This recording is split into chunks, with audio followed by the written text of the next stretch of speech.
Dr. Chris, welcome to Project KALM. Can you give the audience a bit of a background on who you are and what you do, please?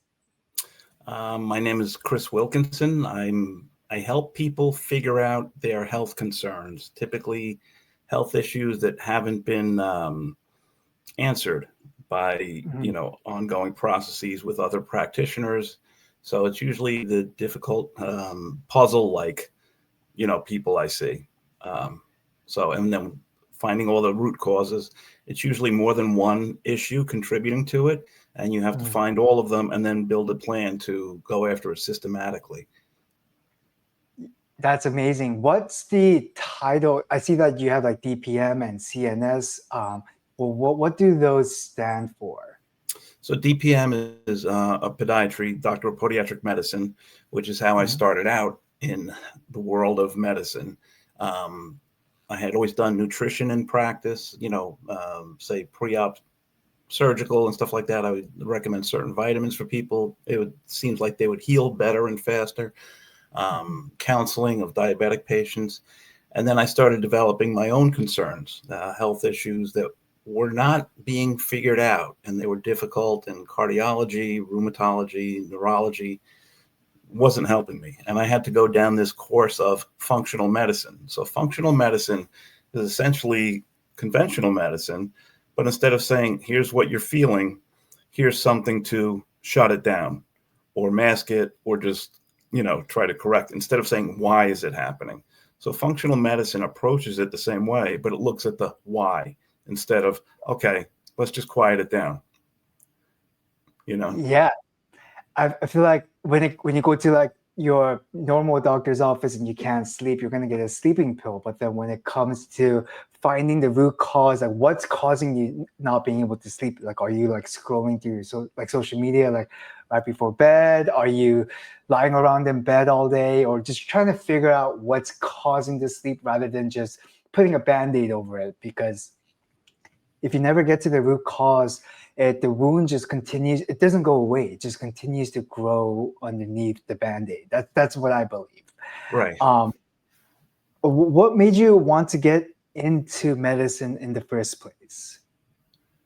um I was always interested in biology and health and nutrition, and I just wanted to go in that direction. So it just seemed a natural fit. And I like the diagnostic part of it. I like figuring out puzzles. So sort of the logical mental challenge of looking at these things and coming up with solutions. Yeah. Has there been any puzzles that you're still kind of scratching your head on right now, that you're currently working on? You don't have to go into like details of a patient, but just any puzzles you're working on. All day long. All day long. All day long are puzzles. Yeah. It's like it's kind of natural to attain a degree, right? Uh-huh. And come out and think, okay, I know everything. All right. There's nothing more to know. I've got it all. I've got this thing on my wall saying, here's who I am. But everything is changing day by day, right? The information is changing day by day. Yeah. So it'll be something that I see that prompts me to say, there's more to that. There's more to why that's happening than even the information from last year was saying. So there's always puzzles. There's always puzzles, and there's always further to go. There's always further to look at. If you talk to somebody about the cannabinoid system 10 years ago, they would think you were from outer space, you know, Yeah. right? So, Yeah. and even And that, this. I mean, that's evolving. That's evolving in so many areas. So, Mhm. Yeah, and there's just like so much unknown. Like if I had like $1 billion, there's just so much research I want to do myself and just like figure out more about the hemp plant. But then I'm not there yet. I'm just working with the tools I have and the existing research and just feedback from customers to get put my own pieces of the puzzle together and um, figure things out as I go. Right. right. Um, and I feel like lately.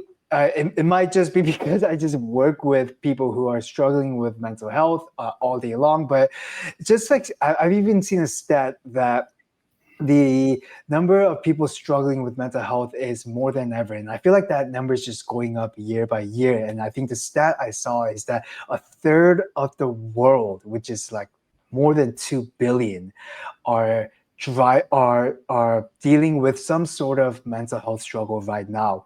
What do you think is causing this recent rise over the past decade or two?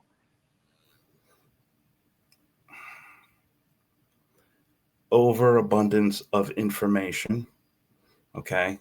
Whether information is accurate or not, but there's, we all know the term doom scrolling, you know, so which can be addictive. All right. Algorithms and social media is designed to push our buttons and get us to go for more of that information. So that right there, and it's constantly accessible, So, 20 years ago, you had to pick up a newspaper to read something. And if you didn't have a newspaper, you didn't read it, or you heard about it from somebody. Now you can be in bed reading it. You can be driving, looking at your screen. You can be sitting on the toilet getting this information. So it's 24/7. So that's probably the biggest thing. Of course, there's sleep issues, because then once you get information, it can promote anxiety, and then it just interrupts sleep, and then you want to know more. So, even when you think of like what the brain does when the phone is on, it's just pervasive in so many ways. So that's probably the biggest thing. And then I think world politics at this point, everything's the state it's in. There's so much anger, and there's so much worry, and there's so much, you name it, anxiety over current events, whereas that was always there, but nowhere near the degree it's at now, so.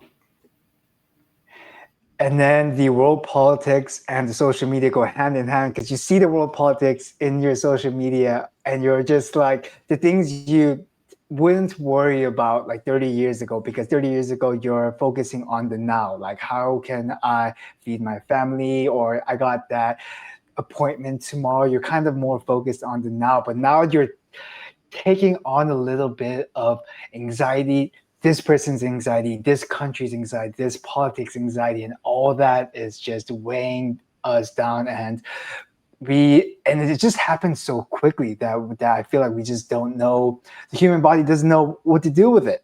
Right. And it's definitely causing all these problems. And I 100% agree with you on the social media. So like when a customer asks me, they go like, James, do you have any like tips to help me with sleep? The first question I always ask is, how many hours a day are you scrolling through social media? And then if we were texting back and forth, and I can notice like a pause, and they go like, okay, you got me. I'm like, okay, let's start there. And then once we can get rid of that, we can try tackling in some other stuff. Let's try to get some sun in the morning when you wake up, some exercise.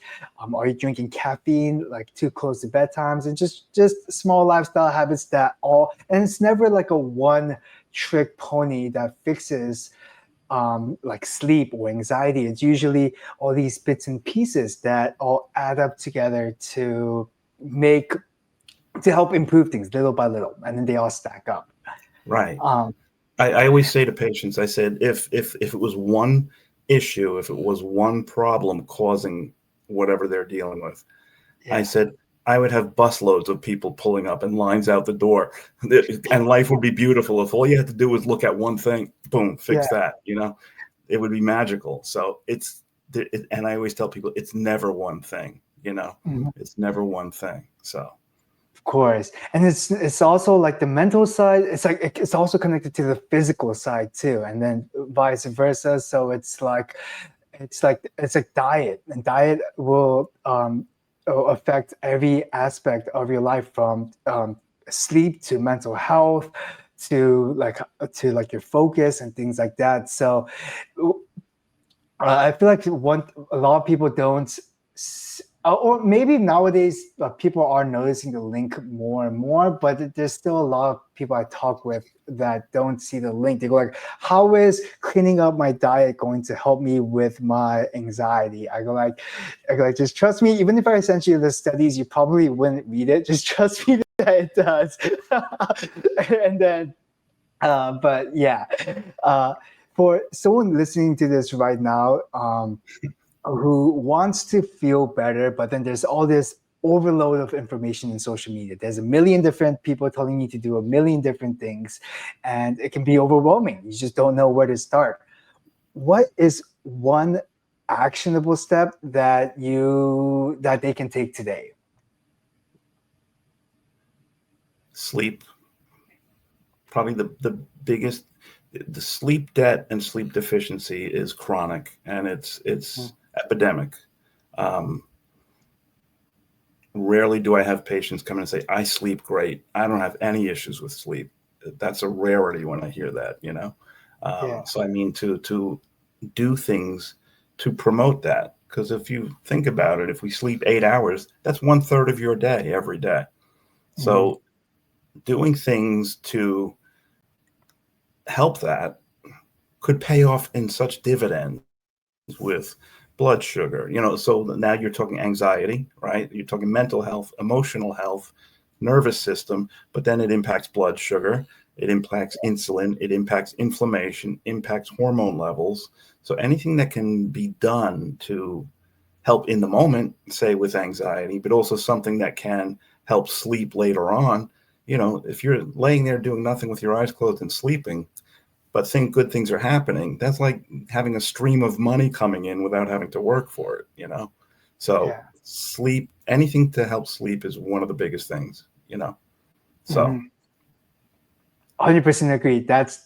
I always tell people you need to first start with sleep. It's like I feel like I always go like, no matter how much supplements, medications, or therapy, or whatever you try to tackle on to fix whatever problem you have, if your sleep is not dialed down, it's like pouring water into a leaking bucket. It's like we need to first patch that hole up first. And one pushback I get from a lot of people is like, I still get I take my Ambien and I can still get my 8 hours, and I can, but I'm still waking up feeling super fatigued, groggy, and just like, and my anxiety is through the roof and things like that. And I always explain the difference between sleep quantity and sleep quality. Can you give us a bit more detail on the differences between the two? sure, sleep, you find them quite often the most fatigued people sleep the most hours. A lot of them. A lot of people will sleep 10 hours, 12 hours, or sleep 8 or 10 hours and then sleep again later in the day, or fall asleep on the couch after dinner, you know? So quite often they're getting quantity, but they're not going into that deep restorative sleep. And that deep restorative sleep is where I always say, if there's a factory that has machinery during the day, right? Well, those machines break down during the day. The third shift that comes and works the midnight shift are the guys who fix the machines every night, so the machines are fixed for the next day. And if those guys don't come in for that third shift, next day isn't going to happen. So the sleep quantity is sort of an artificial number, because how good is that quantity? So exactly, the quality of sleep, 7 hours of good restorative deep sleep is way better than 9 hours of garbage sleep. Yeah. And that stage is when the brain cleans out, right? That's when the body rewires. The glymphatic system in the brain does its washing, like a backwash on a pool filter, cleans everything out, gets junk out. It's like lymph glands that they go to work at that point. The nervous system, the adrenals, everything happens during sleep. It's like a massive crew comes in and they all have different jobs to do. So Yeah.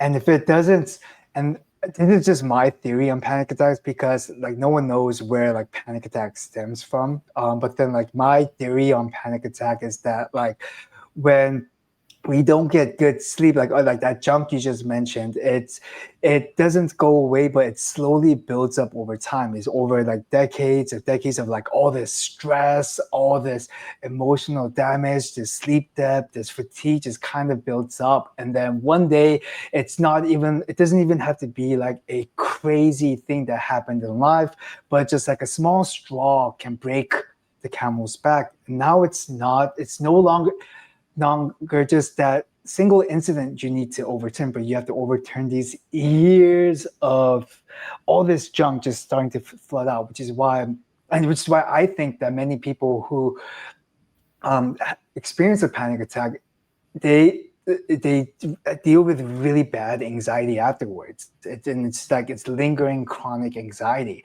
So then, um, so what do you think about that theory? That's just my best guess on panic attacks.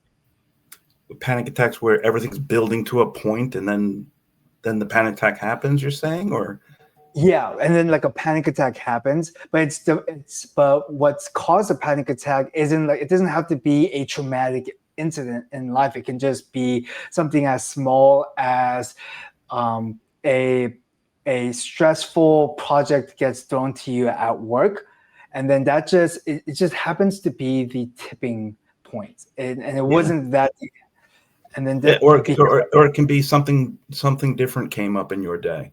All right, Mhm. you have to be to work at this time, and you had this and this to do before you go to work, let's say, and then you realize you're out of something and have to run into a store. So one Yeah. other tiny little insignificant thing to do that could take maybe a total of 10 minutes, bam, it hits the circuit breaker and boom, shuts, sets it off at that point.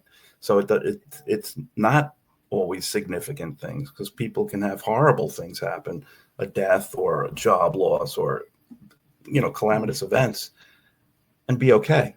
Certain people, other people, again, where's my pen? It dropped on the floor. So it's the littlest things, and it's not even what the name of the thing is. It's not even how bad the thing was. It's just a thing. It's just a built up, again, negative energy or negative toxic, load, I guess. So it's the quantity of, and if you're always on simmer, where your system is always like one drop away, the bucket from overflowing the edge, all it takes is a drop to then start dripping over the edge. That's the panic attack. So Yep. And the only way to drain the bucket will be is to let your body recover, and then your body recovers when it sleeps. I want to ask you what are some of the actions? Of course, we went over like don't doom scroll for an hour before bed, but what are some other actions that all contribute to improving sleep quality?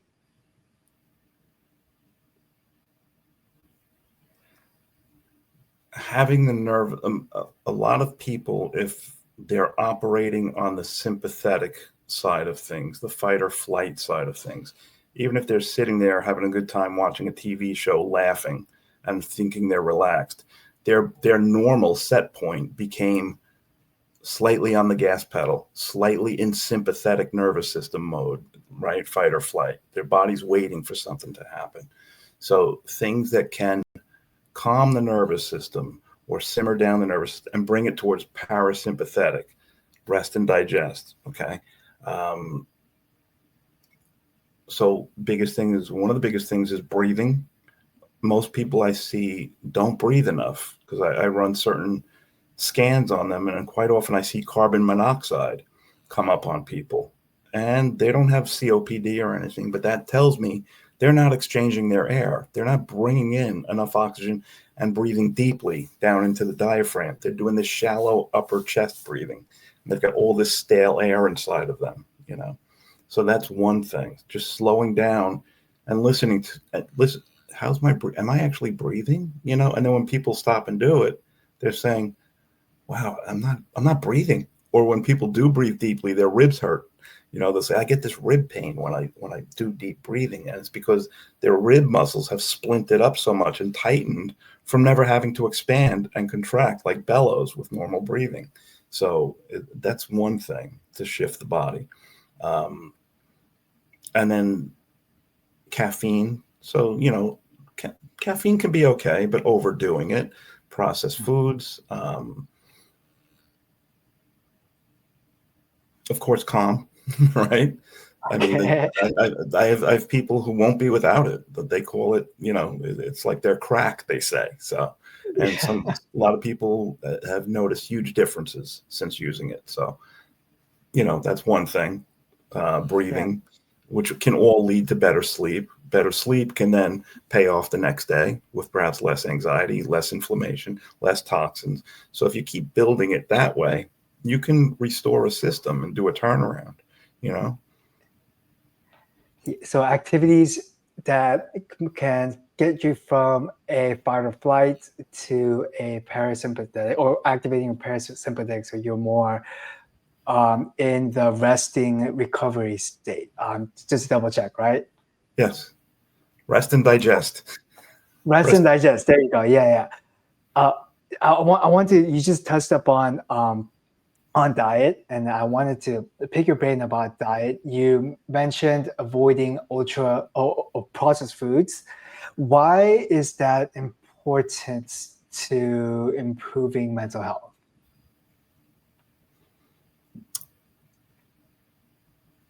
Okay, so if you take processed foods, or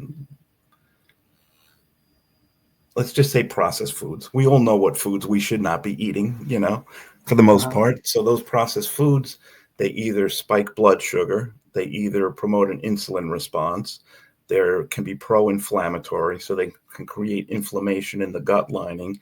Anytime there's inflammation in the gut, the brain picks up on it. The brain says something's wrong here. So, which can promote anxiety. Anytime there's neuroinflammation, can be depression, anxiety, OCD, brain fog, ADD, sleep, So Yeah. processed foods, they're just not the right fuel to put in. So if you put the wrong fuel in your car, your engine's computer system would know it. The car would not run right, Yeah. So I love that analogy. That's a really good one. So because your body is like, your body needs fuel to run, and you're just kind of giving it junk fuel. And when you give the body junk fuel, like all the parts just don't function properly. It's like putting diesel into like a regular car that doesn't take right, diesel. right, right. And And to even consider the taste of food. Yeah, of course, we all like good taste, but it's like there's a reward system that goes along with taste. It's satisfying. It's shutting down an urge or whatever. But to actually shift it and look at the food as fuel, if we consider food as fuel, some people, you can actually say, do I need fuel? Am I actually hungry now? Or am I bored and want something sweet that's going to promote dopamine, So if we step back and say, look at food as fuel and not as fun. So most of the fun foods tend to be the ultra processed foods, the sweets, the yeah, sugars, etc. The fuel is protein, complex carbs, good fats, The brain wants fuel, the body wants fuel. So yeah, it's similar to how they make social media addicting. They also make food addicting with like those super highly palatable whatever ingredients they put in there that just make whatever they put into an Oreo to make it taste so darn good, because it works. And then that's why it's like it just gets so addicting, and it gets hard to stop. And just like any other like addiction, whether it's social media or whether it's food, or highly processed food, it's when you try to make change, there's always going to be an uncomfortable stage in the beginning. And then I feel like that's where a lot of people quit. So if someone watching this, they go like, I'm going to start eating healthier, healthier now, or I'm going to reduce my social media intake. They're all going to go through this uncomfortable stage. What are some tips you can provide as a doctor to help them get through this initial hurdle? that initial stage of uncomfortability or the stage of change? Most people where that conversation would come up, that conversation is happening because they're already uncomfortable. Nobody comes to me saying, I feel amazing. I have no issues. I want to come to you and make an appointment. And I always say, you don't need me. Don't spend your money on me. It sounds like you're doing everything correctly. So if you're uncomfortable, you're showing up at my door, at my office. So they're already in a state of discomfort. So having to go without sugar, having to go without, whatever it may be, or even reducing it, that discomfort probably is way less than the discomfort they're in currently, because they're having GI issues, they're having anxiety, they're having aches and pains, they're brain fog, and anything, all of the above. So they're already in an uncomfortable state. So it can only get better. It can't be any worse than where they are now. That's one thing. And it's reasonable. It's okay to have some discomfort. And that comes from, is it a discomfort or is it just they're not used to it? You know what I'm saying? So people with, people think they have to have something, and they're more fearful of being without it, like gluten. Gluten is a big thing. Now, gluten, you can have celiac disease, but if not, you still can be sensitive to gluten. So you can test negative for celiac testing, etc. But gluten can still be addictive. It can be inflammatory in the body. And if you say to people, all right, let's look on reducing gluten or getting gluten out of your life. And I'll say, what do you have for breakfast? A bagel with cream cheese and jelly. And I said to this one guy, what are you, 12? This sounds like you're eating a school snack, but people then go, great, now what do I eat? What's left if I can't have a bagel? I'm like, that doesn't make sense at all. That there's anything you can eat. Food is fuel. You can eat last night's dinner leftovers for breakfast, right? So it does not have to be a white bread bagel.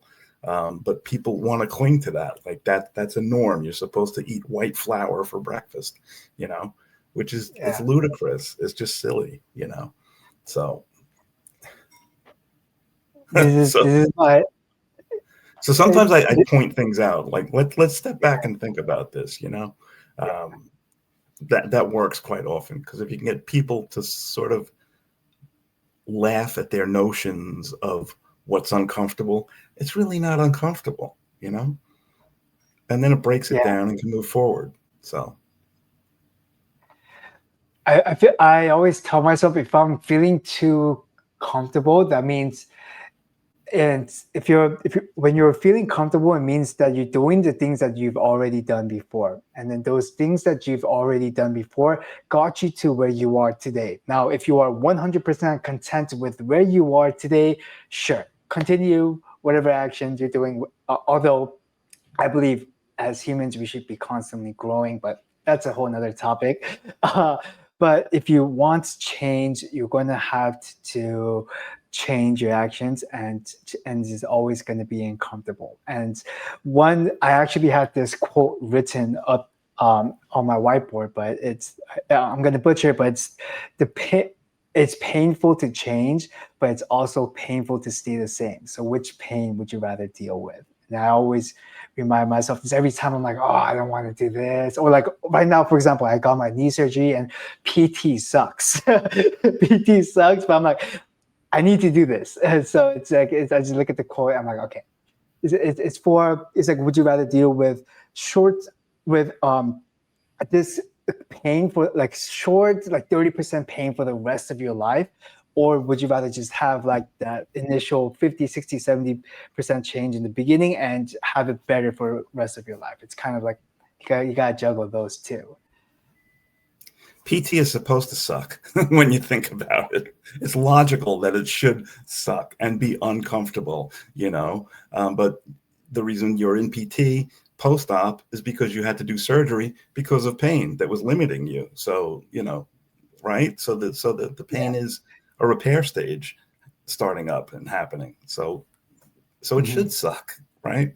Yeah, So and it's gonna suck now. And I just have to remind myself, like, if I don't do this PT, I'm gonna have limited range of motion on my knee for the rest of my life. Or would I rather just go through the pain now and be flexible for the rest of my life? And when you put it that way, it's like the answer is like, duh. Okay, I'd rather just do the PT now. yeah, I wanted to uh, ask you about meds now. Like, a lot of people turn to meds first when it comes to like mental health, and it's definitely can be life-saving for some, but for others it can definitely be more harmful than good. What are your thoughts on um, uh, using meds as like a first line of defense for mental health?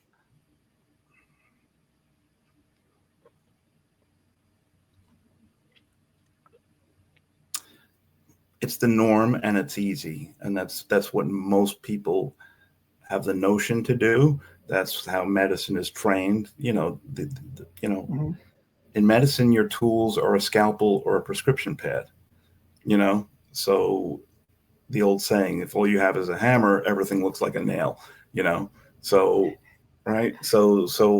But I'm trying to think. It's quite often, if a doctor sees anxiety, right, that anxiety could be coming from inflammation in the body, sympathetic nervous system. It could be neurotransmitter, it could be serotonin issues, but quite often it's GABA or glutamate. It could be food sensitivities. There are a lot of foods and perfectly good organic natural foods that the metabolites of these foods in some people kick off anxiety and behavioral issues in children. But um, a lot of practitioners don't know that, aren't aware of it, um, and don't have the time to figure it out that way. So it becomes easy to just write this and give this. But quite often, somebody with anxiety will get an SSRI, which is working on serotonin pathways. And if that anxiety is not coming from a serotonin issue, is totally missing the mark. And then that person will become, okay, that one's not working. We're going to add this to it. And then it becomes, polydrug. In other words, it's more than it's monotherapy versus polytherapy. We're going to add this one. Oh, because you had a lot of fatigue from taking that, we'll give you another one that'll wake you up. And that's the slippery slope. That's the person who then has the list of medications they're on, and still not feeling good. They're just kind of dulled out. So to say it doesn't make sense to me. It's not logical. But again, that's what medicine grew up in. That's how you were taught. That's what you're going to teach if you ever become a professor in a med school. So it's like an apple that keeps falling off a tree, and then that apple grows another tree, and it keeps doing that. But it's wrong in that it doesn't make sense.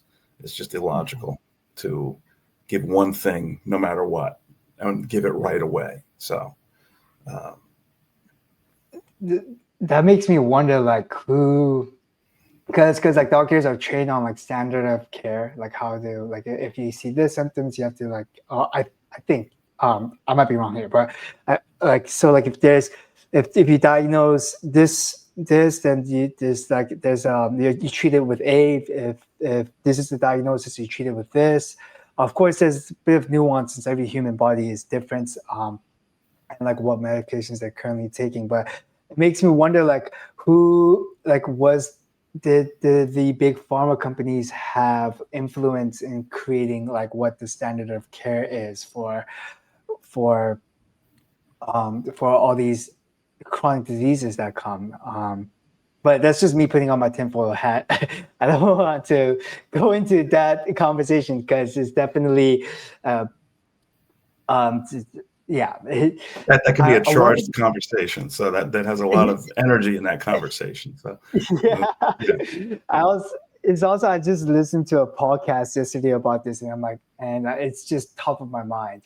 But I, what do you think will be like a better first line of defense for those struggling with mental health?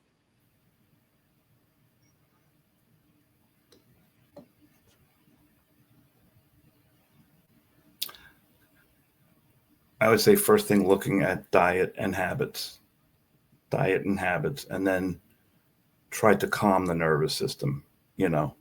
Um, so that rather than jumping to a magic pill, you know. I mean, there are medications that are miraculous. If you go into the ER with a raging infection, you want antibiotics, you know. Or if your heart is shutting down, you want those meds that kickstart the heart. You don't want someone to go, oh, let me think about this one, you know. So there are meds that are godsends and absolutely necessary, and they do what they're supposed to do. But those are that's typically critical cases. That's critical life, you know, life or death issues where those meds are standard of care.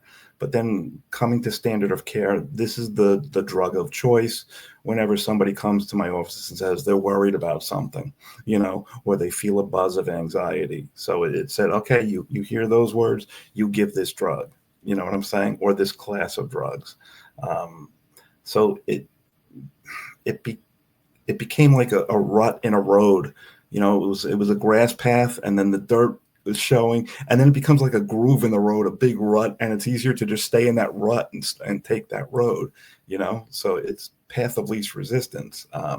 It's easy. It doesn't require any thinking. So it's not good. It's not the best for everybody, you know. Mhm. And I don't know if that And someone, answered what you know what we're asking, but no, it's that it's a diet and what their habits are, and bringing their parasympathetic, um,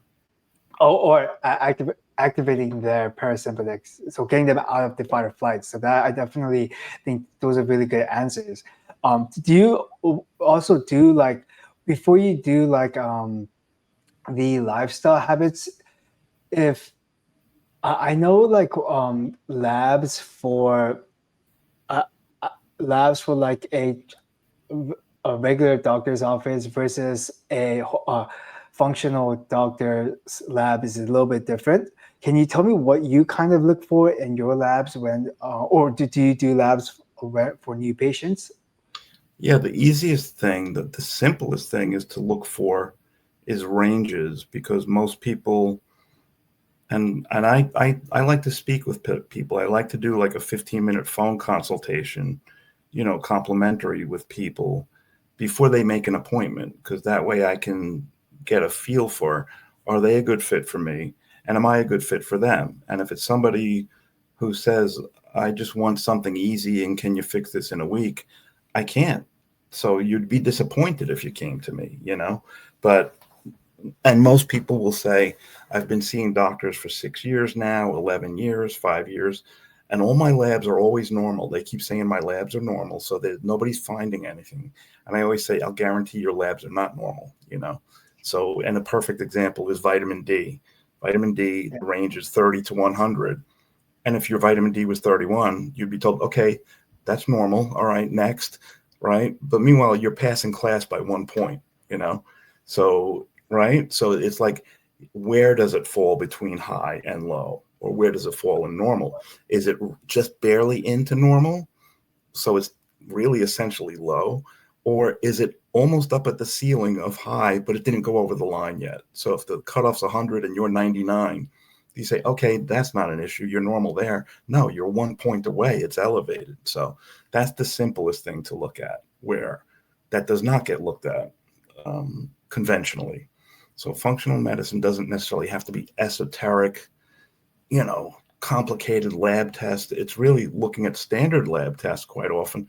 And it's glaring. I'll say, that's low, that's high, that's out of range, you know. So it's the nuances between the goalposts that you have to consider with functional evaluation of labs, you know.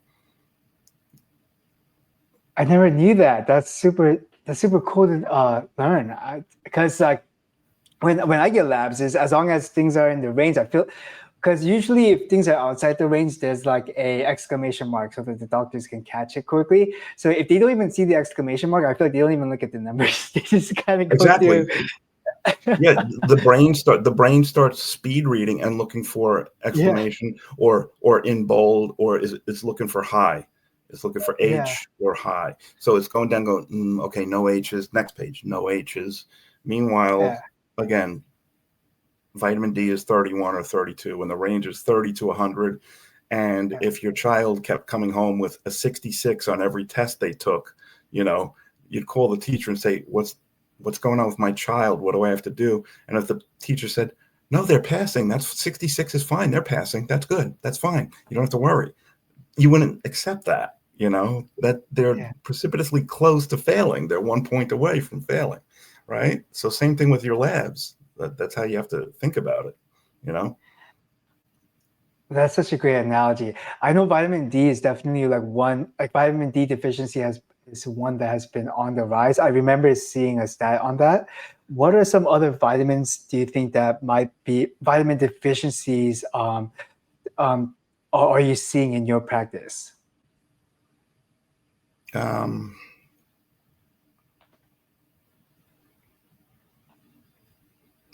Iron and ferritin.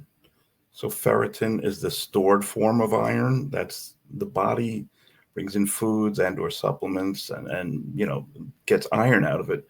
But then it wants to get the common denominator, which is ferritin. So quite often people will be anemic. Their hemoglobin and hematocrit in their blood cells will be low. But there's another question: why? Or they're right over the line. They're in the normal range, but they're just barely in normal, and they're always tired. They're fatigued. So probably one of the biggest things is iron and ferritin that I see a lot, or that has to be ordered in addition to go further with it. But vitamin D is the biggest, let's say, deficiency.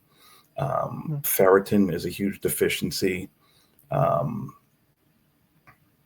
probably the B vitamins, B12 and folate, are quite often low in a lot of people. Do you think it's because of a change in diet, or is it because of a change in quality of food? Yes and yes. And stress depletes B Okay. vitamins. Our body churns through our B vitamins with constant stress. So even the state of our body is burning more vitamins. So there's that. Medications, a lot of medications will deplete B vitamins out of the body, and common medications. So it's multifactorial why, you know, but diet is probably the biggest one, like intake, the fuel coming in, Yeah. lacks those vitamins. So that's the biggest thing. Um, and then a lot of people with malabsorption. So they're bringing in the nutrients, it's getting into the gut, but it's not breaking down and going into the bloodstream. It's not crossing. So if they're bringing in $1 worth of vitamins, whether through food or supplements, maybe they end up getting 10 to 20 cents out of it, and the rest is not getting absorbed. So let's say people with GI issues, IBS, bloating, anything happening in the gut, quite often they're not absorbing anything. So that's another one. And then now why are they not absorbing what's going on with the gut? It could be deficiencies. It could be food sensitivities. It could definitely be stress, microbes perhaps, but so many things could be affecting the gut. So it just keeps What, going. It's like a mosaic that just keeps going. and this is why you're a puzzle. You're solving a puzzle. It's just there's just so many moving parts, and you just need to. It's just, and you just need to piece. Every human is a different puzzle with different pieces, and you just need to kind of figure things out. Does inflammation in the gut also cause malabsorption as well? Does it cause it? Yeah, I'm just curious. Yeah, you'd have to assume that, like if the intestine were a tube, and Yeah. that tube has a soft lining inside that soaks up nutrients and brings them from the tube across the intestine into the blood. Let's call it, get it into the body's, system and into the blood. Inflammation, the lining of that tube think of it like it has a rash, and it doesn't want to do any work, almost Oh, like having or a sunburn, a really bad sunburn, and you don't even want a shirt touching your back. It doesn't, it's like, leave me alone. So it doesn't want to do any work and absorb any nutrients. It's saying, I want to take the day off and lay on the couch. So inflammation can definitely have to do with that. Um, that's the biggest thing. There's a lot of people with gut inflammation, lining of the gut, you know. that's that's why diet is super crucial. I feel like inflammation is because it's you mentioned like so all these problems happen with inflammation within the gut, but then inflammation in your joints cause pain. Inflammation in your brain causes depression and anxiety. So inflammation is just kind of wrecking all of us. Yeah, it's pervasive, Yeah, And when you talk to people about inflammation, they think like inflammation if you twist your ankle and it's swollen, yeah. or you bang your elbow on something and it gets swollen. So to explain inflammation, it's systemic. It doesn't just go to one area. If it's in the gut, that tells you other things are inflamed also. And then if it's in the gut brain connection, there's neuroinflammation. So everything talks to each other in the body. They're all in cahoots and they'll react. And inflammation also, we all know the person with a nervous stomach. When something bad happens, they feel it in their gut. So even events and anxiety and sympathetic nervous system is saying, don't eat because we may have to run somewhere to escape. So animals, when something bad is coming and they're eating, they don't say, hold on, let me finish this. They get up and start running. Sympathetic nervous system kicks in blood flow to the heart, the lungs, and the muscles, just designed for running and pumping blood to get away. And it shuts down blood flow. It shuts down absorption in the gut. Quite often you'll see animals, again, lions coming, they start running and they defecate and pee while they're running. The body's just letting stuff go and saying, no time for digestion. We don't have time for that. We need to run right now. So that low level grade of sympathetic nervous system activation, that low level, that constant buzz of something's going to happen, can kick off gut inflammation. So diet, emotions, events, attitude, then toxins, germs, but the biggest things are emotions and or I guess diet. Yeah. it it's super cool because like diet, it's like it affects multiple things within the body. It's like it's not just first off from the fuel. It's and then it also can like what you eat can cause or help with inflammation, and what you eat can also affect your mood, and it can also affect your sleep. So it's like I love that diet is one of those things that help. It's like you're killing 20 birds with one stone. I wanted to ask you, are there any other activities where it's like as big of a needle mover as diet? Or is that the pinnacle, would you say, when it comes to improving overall health? We discussed sleep. So Yeah. sleep, diet, hydration, proper hydration. Most people are dehydrated. um, and everything in the body requires water. Every reaction, every detox event, every movement, it requires water. So a lot of people are dehydrated.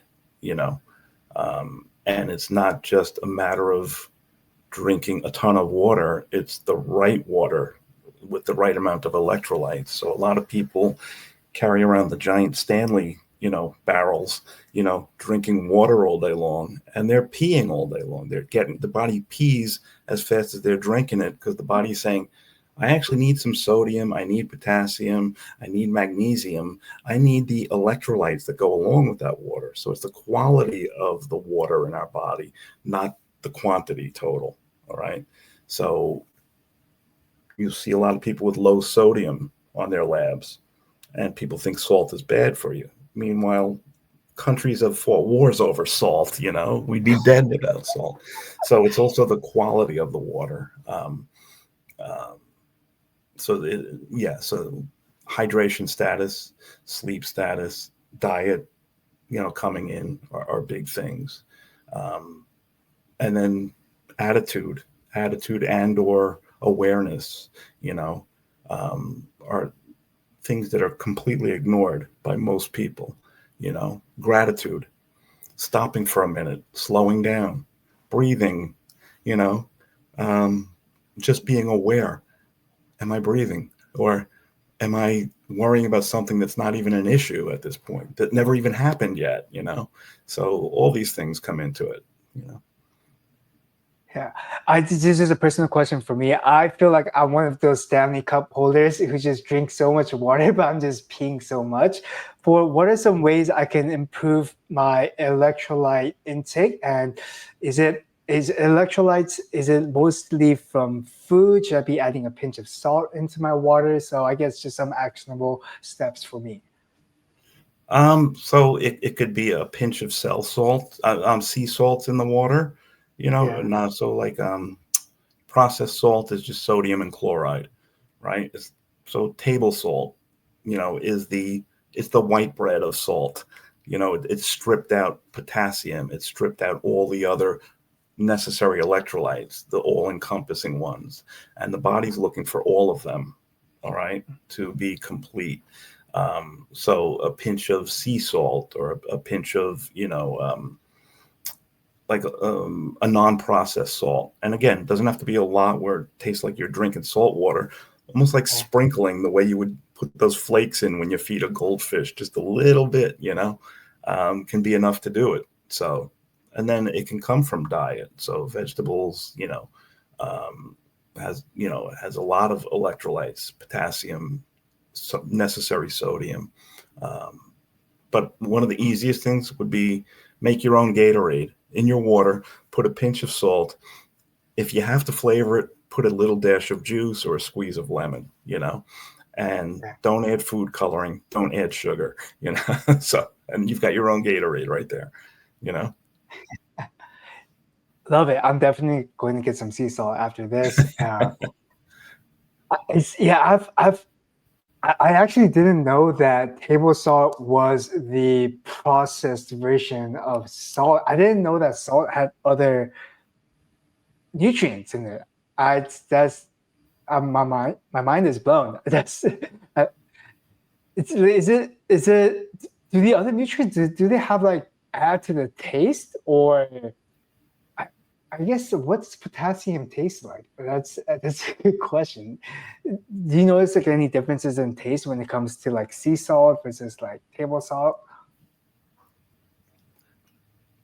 Table salt can be harsh. Okay. Table Oh, salt, think of, we've all done this either recently or when we were kids with a bag of pretzels and the salt is in the bag at the end and you put it up to your mouth and it's like, so that has a harsh taste. Quite often, a full spectrum salt like a sea salt actually tastes nice. You can actually put a pinch in your mouth and it doesn't taste harsh or burning the way a table salt would. So, and there are different salts that people use in cooking as a garnish. I mean, certain salts they'll add a flavor without it being a salty flavor. So to say, does each component, potassium, have a flavor? Not really, more so just the overall body of the, you know, uh, like a sea salt versus a processed table salt. got it. Got it. I want to do a quick pivot over to MindHack. I'm just curious, what made you want to give like MindHack a try?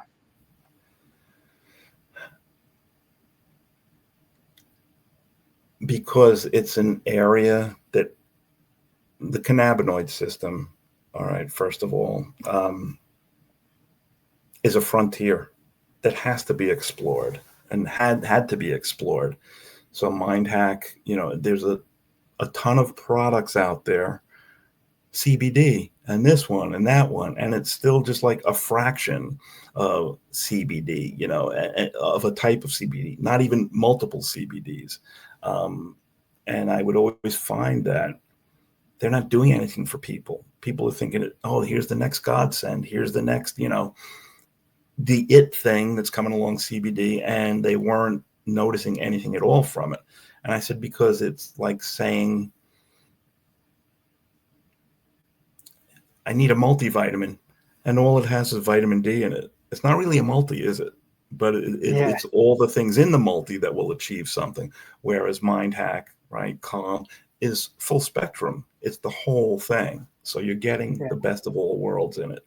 And it can approach, again, the cannabinoid system and, let's say, the needs comprehensively, as opposed to just one tool being used on it. That's why I went to it,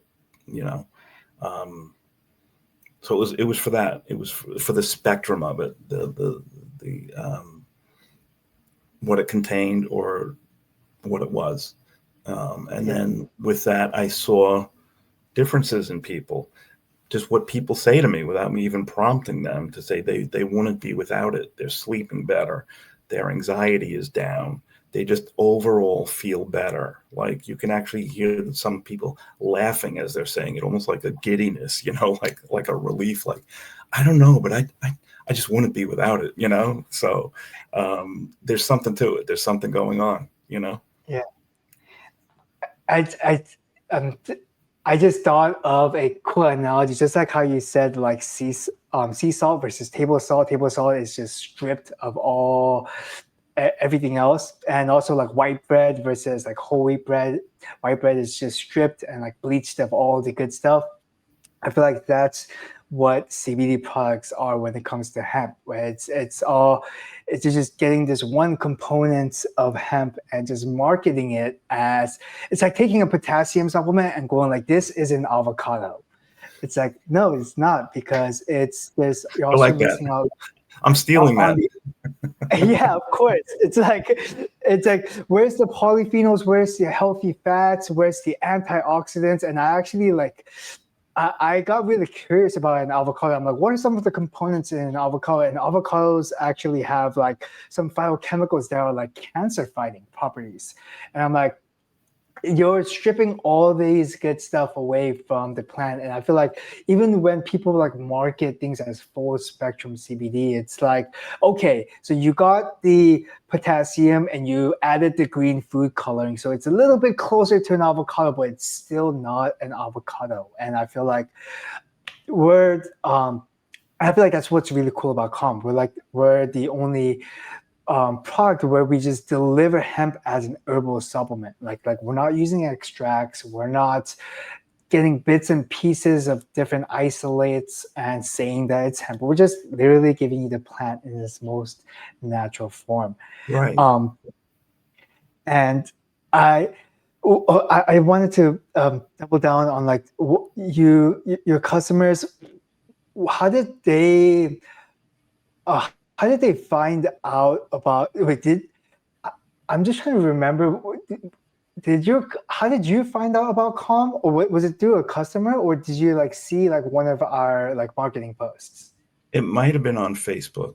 I Okay. don't recall. I don't recall, but I think it may have been on Facebook. Okay. It may have even been within like a group, like an autism group. I don't recall, Yeah. but it was something like that. Okay. Okay. Cool. Well, I always like to wrap up these podcasts with like 3 speed round questions just to throw you curveballs and throw you off your game. Uh-oh. Are you ready, Dr. Chris? Make them easy. Okay, go uh, ahead. Awesome. The first one is, what is one big goal you are currently working on in your life? Better sleep. Better sleep. Okay. Okay. In an alternative universe, if you weren't a doctor, what do you think you'll be doing?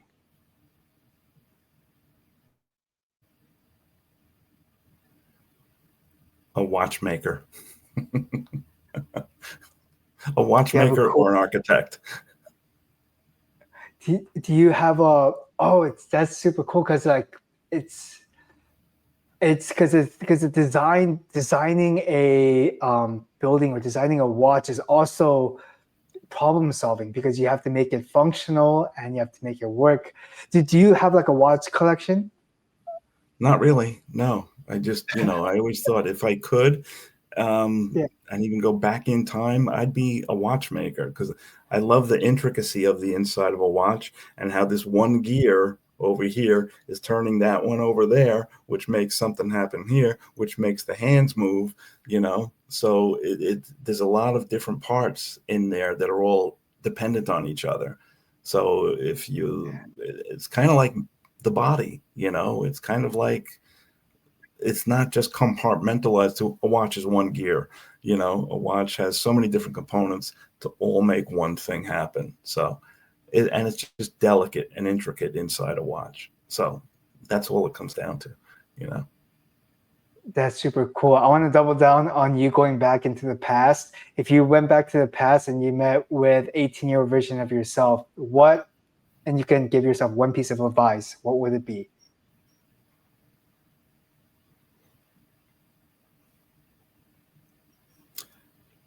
Don't ride the brake as much. Take your foot off the brake, and just let things go at the speed they should go at. So probably, yeah, ease up, just let things happen in a good way, of course. Yeah, I love it. I love it. Dr. Chris, if someone wanted to work with you, where can they find you? My website, drchriswilkinson.com. And they can go And on there and they can actually fill out there's a contact form. The contact form is to do a consultation, like a complimentary, phone call consultation. And then this way they could get their questions answered before they even commit to anything. So I find that works best for me and potential patients because we're vetting each other and getting a feel yeah, to see if it's a thing to go forward on and a good fit. So yeah, on my website would be the best. awesome. And I'll definitely leave a link for that below so that people can find it easily. Well, Dr. Chris, I really appreciate you taking the time to hop on the call. And for everyone listening, if you guys are curious to work with Dr. Chris, make sure to click the link down below. And thanks so much for watching. Have a healthy and happy day. Peace.